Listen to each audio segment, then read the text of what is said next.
Carlos Sainz produced a brilliant lap to take pole position at the US Grand Prix as Ferrari outpaced Red Bull in qualifying at Austin Circuit of the Americas. Sainz had a 1-2 from Ferrari teammate Charles Leclerc, but will be joined on the front row by world champion Max Verstappen, who finished third for Red Bull because of a 10-place grid penalty applied to the second Ferrari for taking new engine parts. Sergio Perez was fourth, but the penalty for the second Red Bull Sergio Perez was 5 places. Lewis Hamilton and Mercedes teammate George Russell were promoted to the second row, finishing 5th and 6th respectively. Aston Martin's Lance Stroll produced an impressive performance to finish 7th and will also be promoted 2 starts on the third row alongside McLaren's Lando Norris. Fernando Alonso qualified 9th, but is also facing a 5-place penalty, meaning Valtteri Bottas is promoted from 10th to 7th, and his teammate Zhou Guanyu is the 4th and final driver facing a grid penalty, which drops him from 14th to 19th. Verstappen sealed his second successive title by winning in Japan 2 weeks ago, but there remains plenty to play for as Red Bull attempt to seal the Constructors'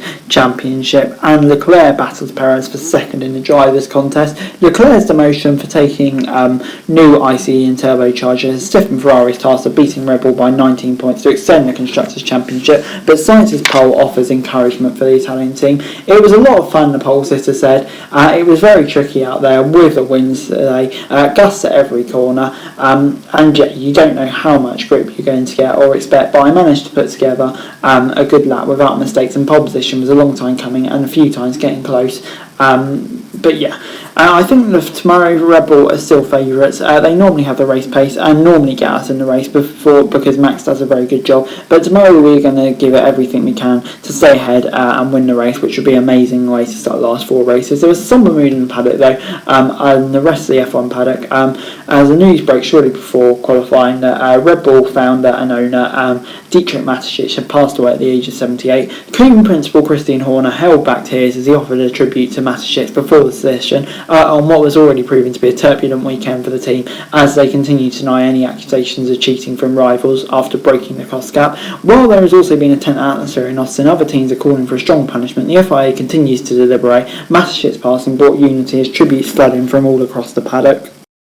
Dramatic qualifying session in Texas began with 2 surprise Q1 exits as Esteban Ocon failed in 18th after failing to maintain the solid pace Alpine shown this weekend. The other headline name to drop out was Daniel Ricciardo, the outgoing McLaren driver enduring a miserable season with his 3rd Q1 exit in the last 5. Mick Schumacher failed to enhance his hopes of staying in F1 with Haas next season as a spin ruined his final lap. The most impressive effort in Q1 came from Alex Albon, who produced a late surge to advance for Williams and showed more strong speed in Q2 to finish 11th. There was more disappointment for McLaren in Q2 as Norris initially showed 11th and out on the timesheet, but the Brit was reprieved after Joe saw his lap time deleted for exceeding track limits. There was frustration for AlphaTauri's Pierre Gasly, who will drive for Alpine next season, and he complained about his car over the radio, finishing 13th. Meanwhile, Sainz had topped Q1 and Leclerc Q2, with Verstappen close behind on both occasions, setting up an intriguing finale. Despite having no hope of pole because of his penalties, Leclerc maintained his advantage in the first runs of Q3 to stay ahead of Sainz, with Hamilton impressing to go clear of the Red Bulls in 3rd.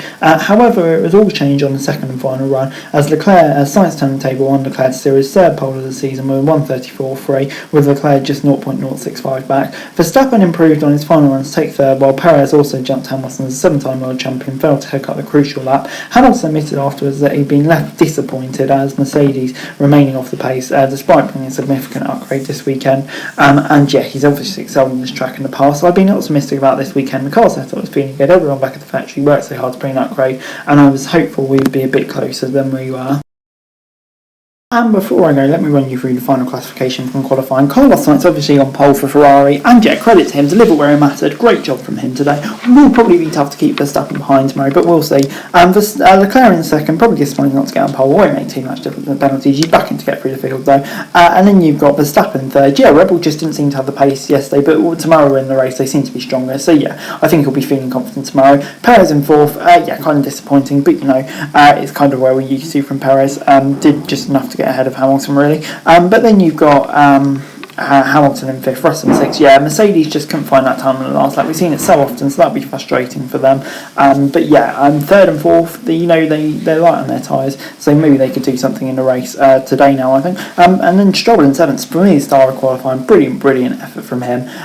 Yeah, really impressive, and hopefully he can bring some strong points for Aston in their fight for 6th. Norris in 8th, ahead of Alonso, and yeah, big opportunity for them to score with Alonso and Ocon not in points contention, really. Alonso in 9th, yeah, like I say, maybe Alpine just don't quite have the pace this weekend, which will be slightly frustrating, but from his good penalty, I still think he can fight back to get some points. Bottas in 10th, Alpine 11th, yeah, both of these seem to have a bit more improved performance, and they need some points tomorrow, especially Bottas for Alpha's sake. And then Vettel in 12th, disappointing day for him, really, probably just didn't have the pace of Stroll, which will be frustrating. And then you've got Gasly 13th, Tsunoda 15th, since Tsunoda had a lap to lead, so it would have got him into Q3, so that would be ever so frustrating. Gasly, yeah, just not really having the pace, having issues with the brakes by the looks of it. Similar story for Joe, where Tsunoda really, yeah, just frustrating to get knocked out with that good penalty. That was really going to hit him hard with the track limits. And then you got Magnussen 16th, Schumacher 19th. Schumacher not doing himself any favours with that spin, of course, to retain his seat. But yeah, just in general, it looks like maybe they didn't have the pace today, which would be frustrating. And then you got Ricciardo and Ocon, two really shocking accidents, especially Ocon. Ricciardo, I don't want to say it, but kind of almost used to it now. But for Ocon, yeah, that would be really disappointing. I wonder if they might change his parts to give him another fresh engine for the rest of the season. And Latifi in last, when Albon is in 11th, yeah, probably not great. Yeah, I think he had a decent first up in Q1, but then kind of went downhill from there, really. Anyway guys, that's it for today. Thanks very much for watching. Remember to like, share, subscribe, leave your thoughts, comments down below, and if you want to think share for daily F1 news and subscribe to my channel, that would be greatly appreciated. Thanks very much for watching. Peace out.